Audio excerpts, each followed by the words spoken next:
And here we go. 10. Hydrogen burn-off igniters initiated. 7, 6, 5. 4-stage engine start. 3, 2, 1. Boosters in ignition. And liftoff of Artemis 1. We rise together back to the moon and beyond.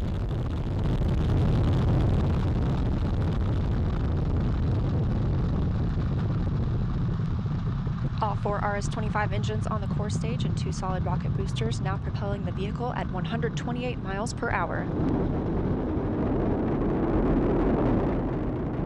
Hearing good control on the roll from teams in Mission Control Houston. All good calls so far. Now 30 seconds into the flight of Artemis 1. First milestone.